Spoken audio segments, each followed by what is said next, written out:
Donc déjà, ici, vous avez vivre 9 jours sans connexion Internet. Tiens, regardez, je vous mens pas, voici le téléphone que j'ai récupéré. Maintenant, la question est de se dire, est-ce que je peux vivre sans? Là, ça fait 48 heures, je le vis très mal. Voilà, je le vis très mal, je me sens super isolé, socialement parlant. Parce que sans Internet, eh bien, je serais bien embêté parce que je n'aurais pas accès à beaucoup de musique. Si vous ne le saviez pas, eh oui, c'est un Français. Si je compare le smartphone à une drogue dure, les actions que je vais mettre en place sont au nombre de 3. Nouvelle vidéo, nouveau vlog, je me lance un défi. 9 jours sans connexion Internet. Que l'aventure commence.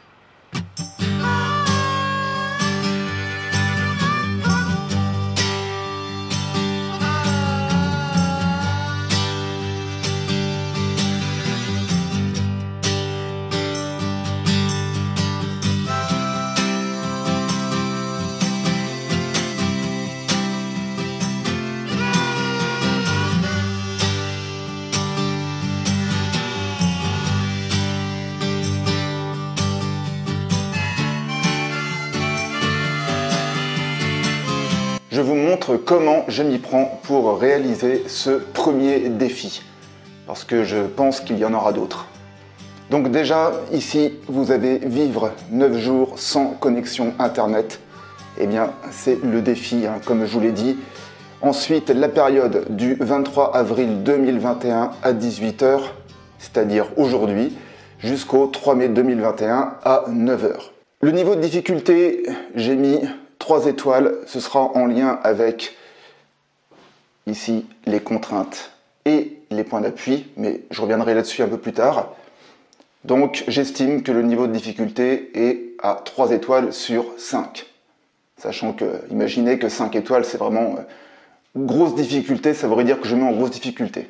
Pour faire le suivi de ce trip, ce défi, je vais utiliser un journal de bord.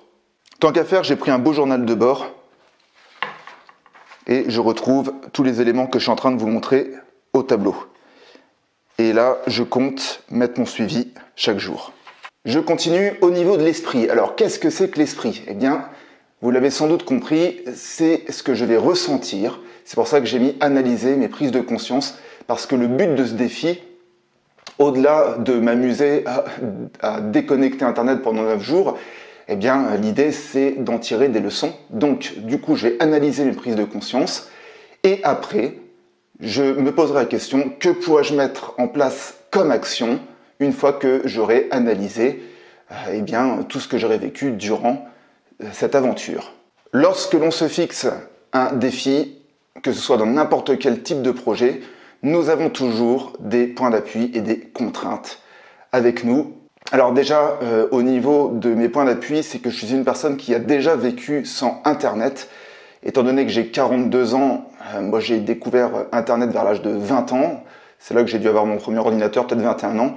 Donc on peut dire que j'ai vécu la moitié de ma vie sans Internet. Donc normalement, je me dis que ça devrait bien se passer. Ensuite, je suis quelqu'un d'assez solitaire. La solitude ne me dérange pas. J'ai le goût du challenge, sinon je ne serais pas entrepreneur. Et je suis quelqu'un de créatif, donc même sans Internet, je ne m'inquiète pas sur le fait que je puisse trouver plein d'idées pour m'occuper. Alors ensuite, au niveau de mes points d'appui externes, déjà en fait j'ai un super environnement parce que j'habite à la campagne. Donc même si on est confiné, ça d'ailleurs ce serait une contrainte que j'ai oublié de marquer. Mais bon, en tout cas je suis dans un bel environnement, vous avez pu le voir un petit peu en vidéo. J'ai plein d'actions à réaliser parce que ce n'est pas parce que je coupe Internet que j'arrête mon travail. Et l'autre point d'appui que j'ai, c'est que grâce à Internet, j'ai pu programmer toute mon activité, que ce soit mes programmations de vidéos YouTube, que ce soit mes programmations d'email. Donc en fait, là c'est bon, je suis vraiment complètement à jour.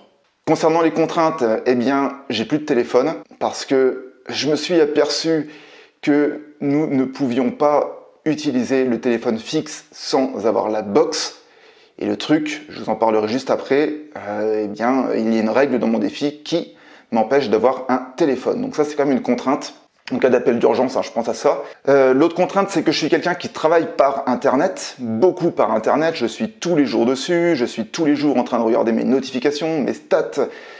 Donc du coup, bien là, ça va me faire une grosse pause. Et donc, forcément, il va y avoir une réduction de mes activités.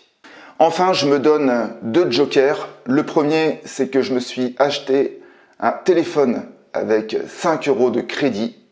Enfin, acheté. Je me suis fait offrir un vieux téléphone avec 5 € de crédit. Tiens, regardez, je vous mens pas, voici le téléphone que j'ai récupéré. J'ai l'impression de revenir à l'époque des dinosaures. Il n'est pas à l'heure, mais on s'en fout, c'est juste pour pouvoir appeler ou être joint en cas d'urgence.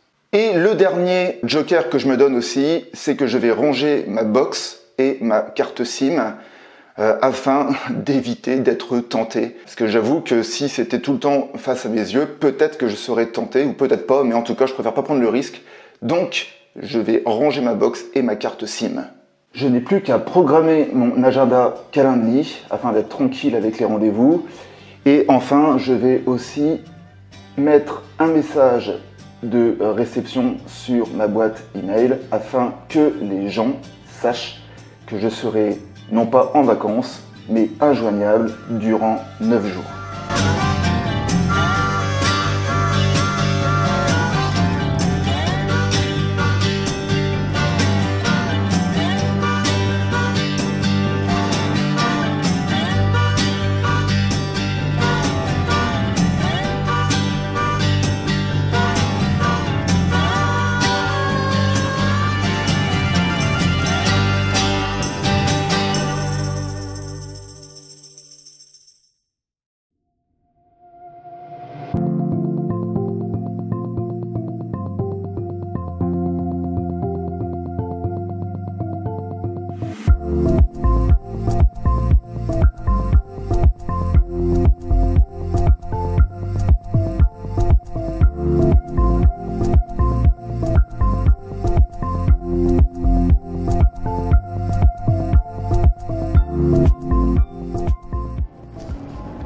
Ça fait 2 jours que je navigue sans internet, donc je ne surfe pas.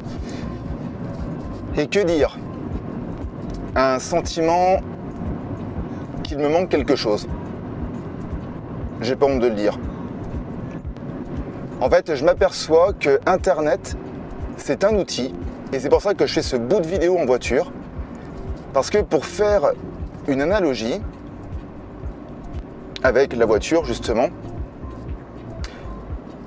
eh bien je prends conscience que le smartphone et internet est devenu un outil du quotidien dont il est difficile de se passer. Pourquoi je prends l'exemple de la voiture? Il fut une époque où les gens n'avaient pas de voiture. Je prendrai l'exemple de mon arrière-grand-père, parce que j'ai la chance d'avoir un arrière-grand-père qui a écrit ses mémoires. Et il explique qu'il a découvert Nevers, alors qu'il habitait à 30 km de Nevers. Et donc il a découvert Nevers à l'âge de 18 ans. Imaginez, c'était à 30 km. C'est un truc de fou. Nous, aujourd'hui, à 18 ans, t'as déjà vu la Nouvelle-Zélande, en gros, l'Australie. C'était un petit peu de moyen, ou si t'as des parents qui voyagent, voilà. C'est juste un truc de dingue. Et bien là, le smartphone, ça me fait prendre la même prise de conscience. C'est qu'aujourd'hui, je le répète, c'est un outil qui est devenu un outil du quotidien. Donc c'est un outil qui nous permet de communiquer beaucoup plus vite et beaucoup plus loin. Un peu comme la voiture qui nous permet d'aller beaucoup plus vite et beaucoup plus loin. Maintenant, la question est de se dire, est-ce que je peux vivre sans? Est-ce que je peux vivre sans voiture? Est-ce que je peux vivre sans Internet? La réponse est bien évidemment oui. Maintenant, tout sera juste une question de temps. Donc là, je prends mon temps.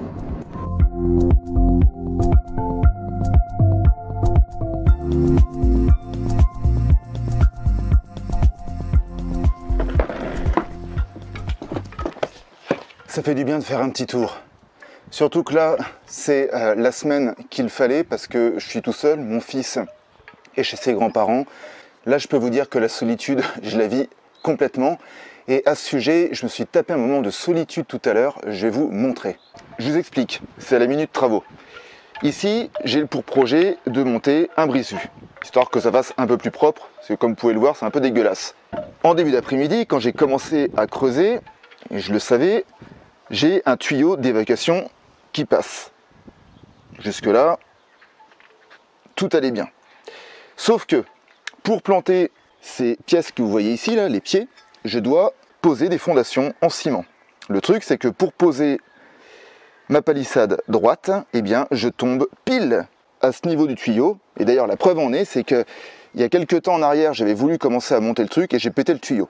Bon, ça, vous rigolez pas, mais n'empêche que c'est la réalité.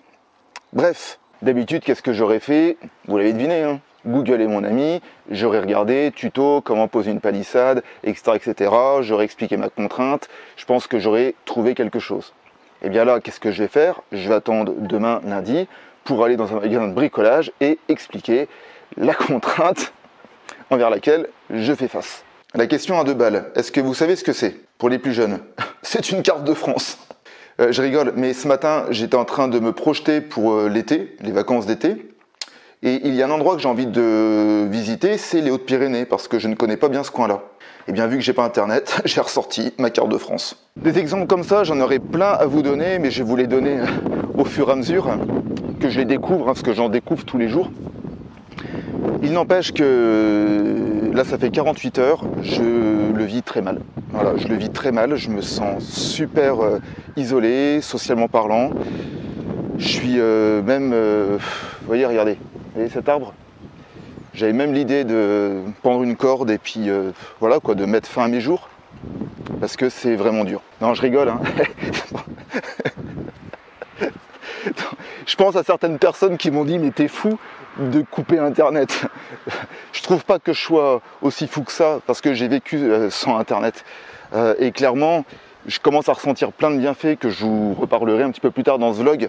Et il n'y a rien d'insurmontable là-dedans, même si, comme vous avez pu le voir, internet est quand même un outil qui est juste méga pratique, quoi. Bon là je rigole parce que ça fait 48 heures, vous allez me dire, j'ai encore 7 jours à faire. Mais je pense que je vais découvrir de nouvelles choses, ça risque d'être drôle.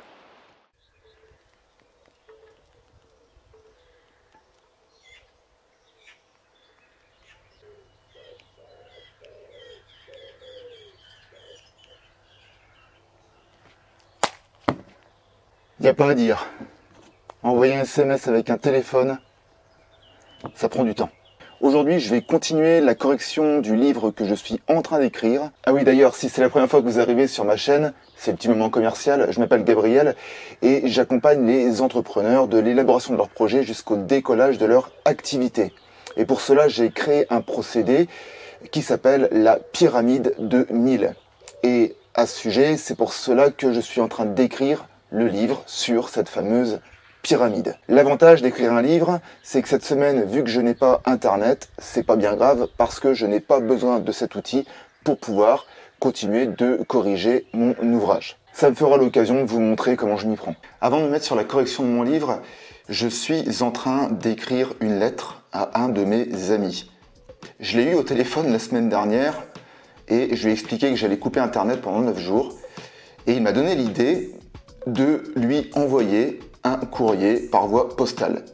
J'ai trouvé ça juste génial, donc du coup, je suis en train de lui écrire une lettre. C'est le top.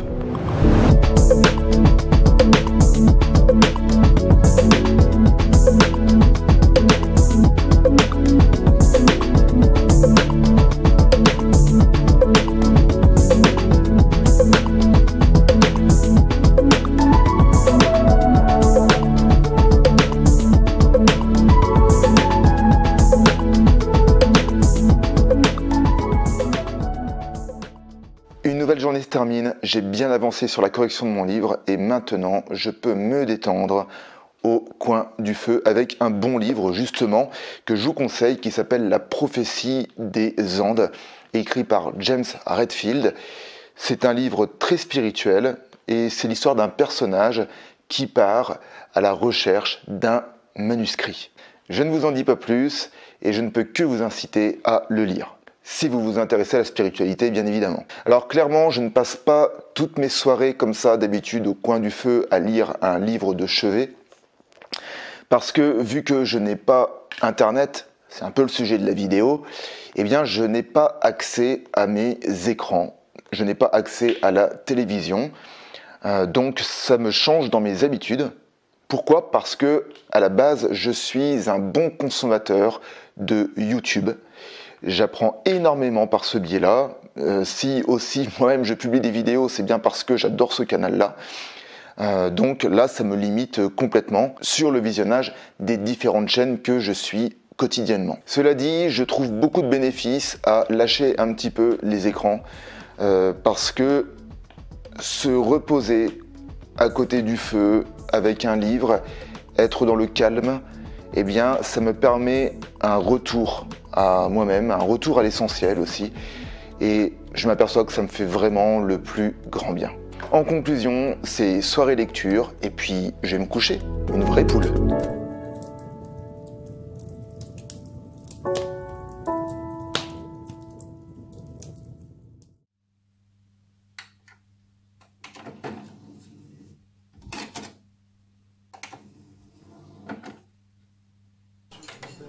Quand je replonge dans... 6e jour sans internet, je survis. Non, clairement, je suis vraiment bien, je vous en reparlerai juste un petit peu plus tard. Mais là, comme vous pouvez le voir, c'est l'occasion pour moi de me remettre dans ma discographie musicale. Et heureusement, parce que sans internet, eh bien, je serais bien embêté parce que je n'aurais pas accès à beaucoup de musique. Et donc, comme je le répète, heureusement que j'ai une discographie assez conséquente que je me suis constituée au fur et à mesure des années. Et comme ça, ça me permet par la même occasion de me remettre le nez dans plein d'artistes que je n'avais pas écoutés depuis un certain temps. Étant donné que la musique s'est considérablement dématérialisée ces dernières années, eh bien je trouve qu'on n'a plus ce côté visuel de la pochette et des moments où on n'a pas forcément l'idée d'écouter tel ou tel artiste, alors que quand on a ce côté visuel de la pochette justement, eh bien ça nous ramène à certaines émotions, parce qu'on disait tiens j'écoutais cet album à cette époque-là, et donc on se remet le nez dedans, on écoute, et ça nous donne plein d'émotions super positives. Donc c'était l'occasion pour moi cette semaine de refaire ça, et ça a été aussi l'occasion de réécouter ce que j'ai pu créer en tant qu'artiste musical, parce que oui, à côté je fais de la musique, et donc c'était pour moi l'occasion de réécouter After, un groupe de musique dans lequel j'ai joué durant 8 années, de réécouter l'album que j'ai écrit pour mon fils en 2009 et d'écouter aussi mes 2 albums. Donc là, il n'y en a qu'un que je vous présente, mais il y en a parce que j'en ai un deuxième. Donc l'album de Gabriel avec mes propres compositions que j'interprète. Donc voilà quoi. Donc c'est vrai que c'est vraiment l'occasion de réécouter tout ça.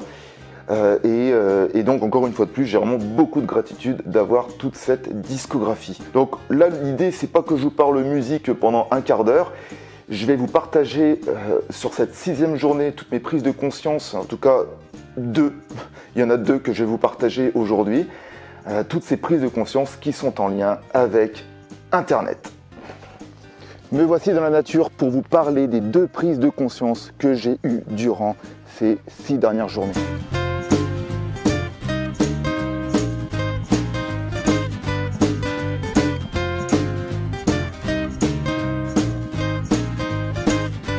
Je pense que c'est l'endroit idéal pour vous parler des prises de conscience que j'ai eues. Comme vous pouvez le voir, j'ai mon carnet où j'ai pu noter justement tout ce qui m'a traversé l'esprit. Pour commencer, et comme vous avez pu le voir dans ce vlog, il est clair que l'outil Internet est un outil super pratique pour nous permettre d'avoir accès rapidement à l'information, que ce soit pour communiquer avec les gens de notre entourage ou pour communiquer tout simplement. D'ailleurs, à la base, le créateur du smartphone, qui est un Français, si vous ne le saviez pas, et oui, c'est un Français. Donc là, à ce moment-là, je ne pourrais pas vous donner son nom parce que justement, je n'ai pas Internet.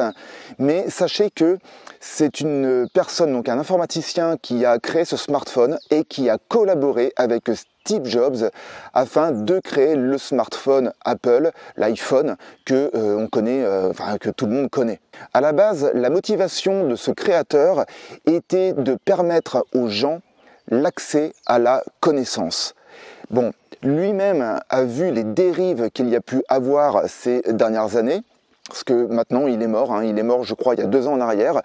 Vous pourrez faire des recherches sur ce créateur du smartphone en France. Mais lui, je le répète, sa motivation c'était que les gens aient accès à la connaissance. Et il s'est aperçu que l'utilisation des gens n'était pas forcément dans le sens qu'il voulait donner à cet outil. Il fut une époque qui n'est pas aussi lointaine que ça, où nous n'avions pas Internet. Cela remonte à un peu plus de 20 ans maintenant.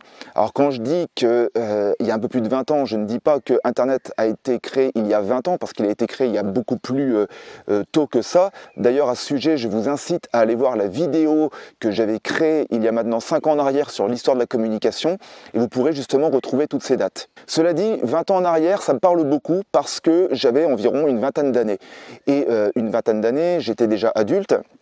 Et j'ai encore beaucoup de souvenirs de cette époque, et donc des souvenirs où je n'avais pas Internet et je n'avais pas de smartphone.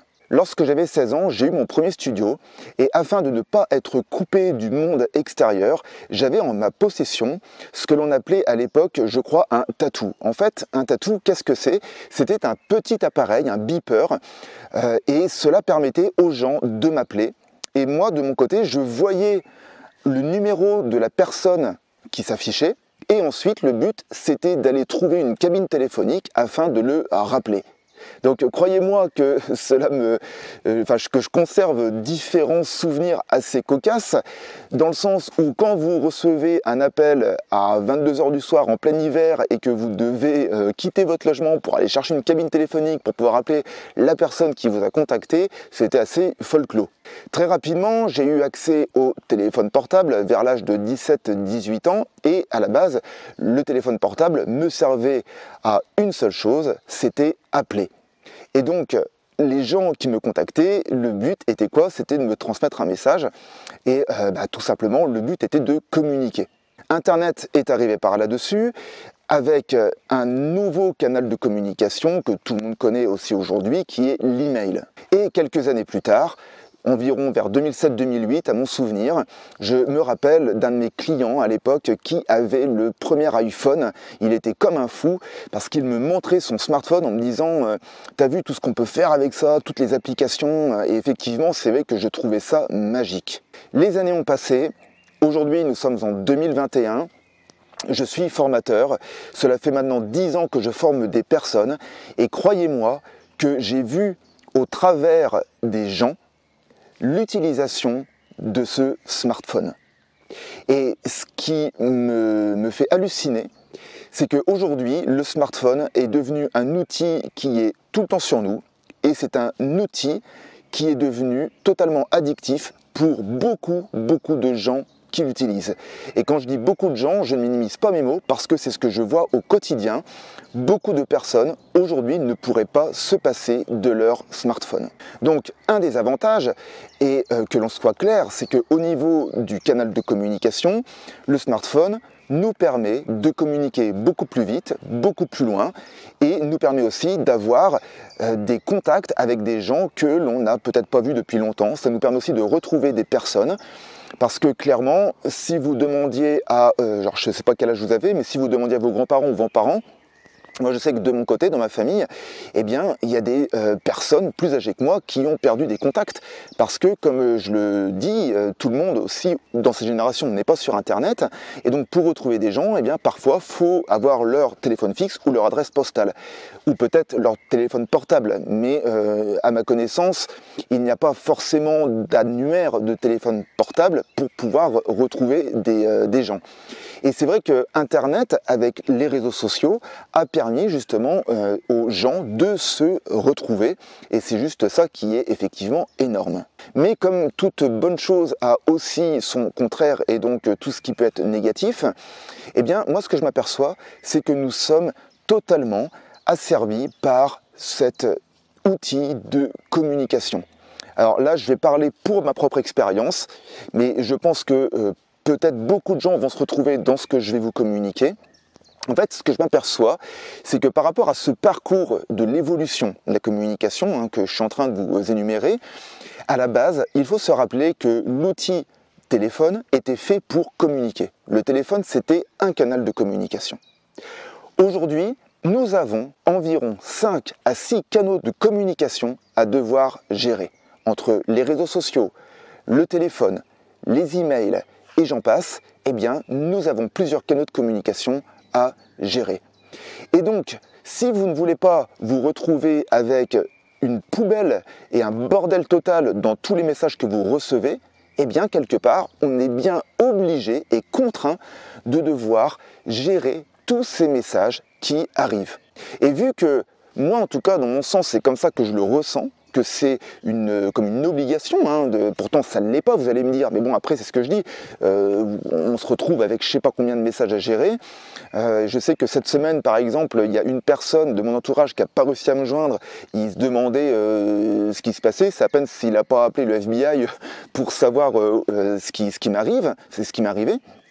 Donc on voit bien en fait que quelque part on a bien une notion d'obligation de répondre aux messages que l'on nous demande, surtout quand c'est des gens proches. Donc nous sommes passés, je le répète, d'un seul canal de communication à gérer qui à la base était juste le téléphone, à aujourd'hui 5-6 canaux de communication à devoir gérer chaque jour et qui, mis bout à bout, prend quelques heures par semaine et donc quelques heures, encore plus d'heures au mois. L'autre point négatif que je vois, c'est que oui c'est cool, nous avons plein de contacts. Peut-être que vous êtes sur Facebook et que vous avez 400 contacts dans vos amis. Mais réellement, où est le contact physique dans tout ça? Et moi, ce que je crois, c'est que nous sommes arrivés dans une notion de consommation de relations. Moi, c'est vraiment la prise de conscience que j'ai. Mais réellement, est-ce que l'on prend le temps à profiter pleinement des relations? En conclusion, je crois qu'il est bon de se rappeler qu'à la base, le téléphone est un outil qui était là et qui est là pour asseoir une certaine sécurité. Comme vous l'avez vu en début de vidéo, je vous ai dit que je voulais quand même avoir un téléphone avec moi, au moins pour être joint en cas d'urgence.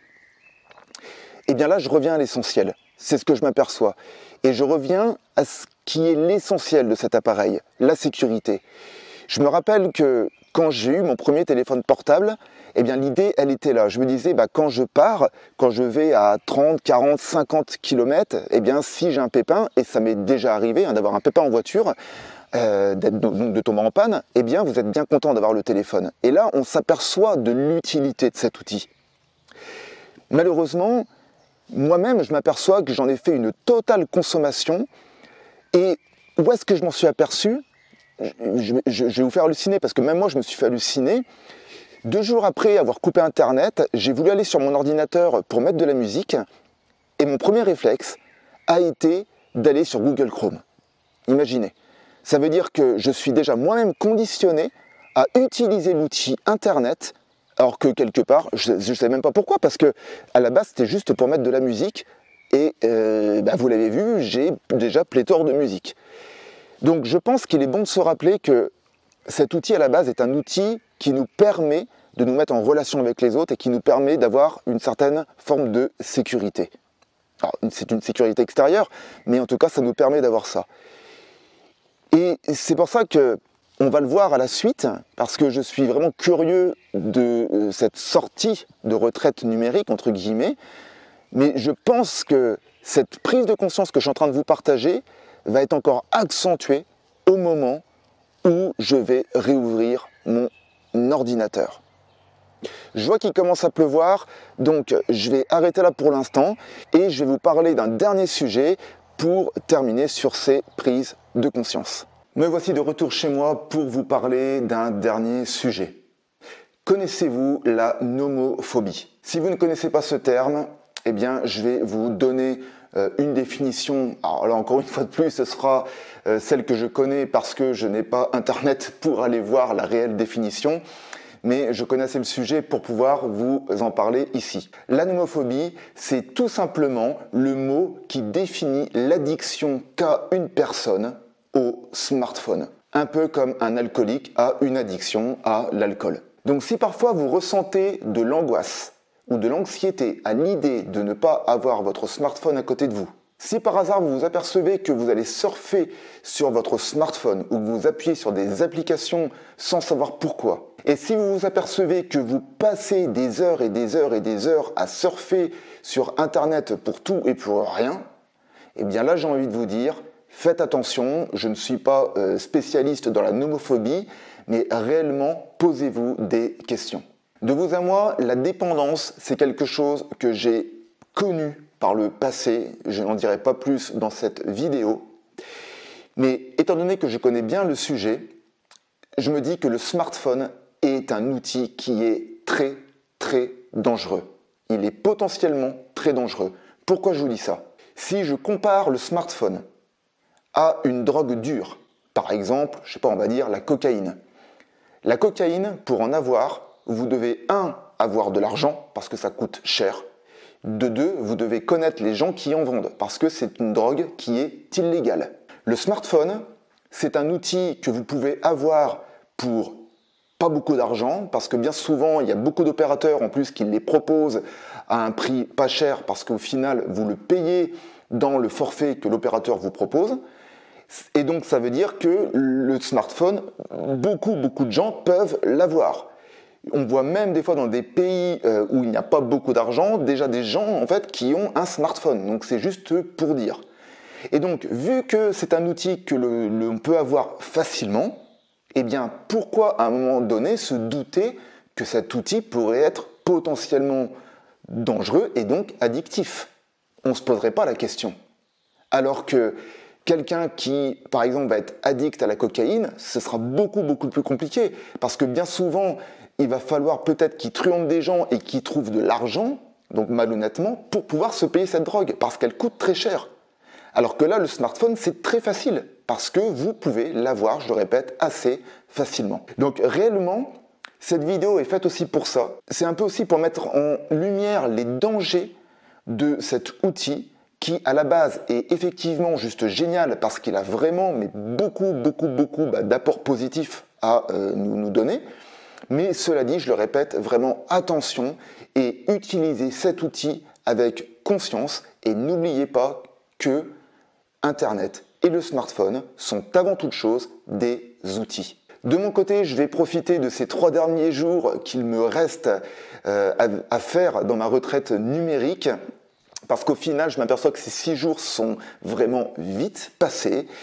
Et ce que je vous propose, eh bien, c'est qu'on se retrouve au moment où je vais de nouveau allumer Internet.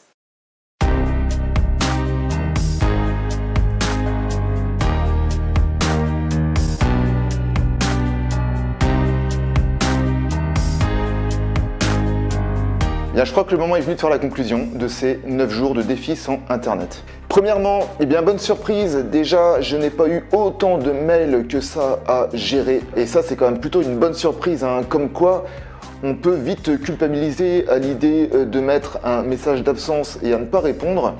Mais en fait, les gens, quelque part, vous les faites patienter et le but, il est là. Sauf que maintenant, eh bien, c'est sûr que j'ai quand même beaucoup de demandes à traiter.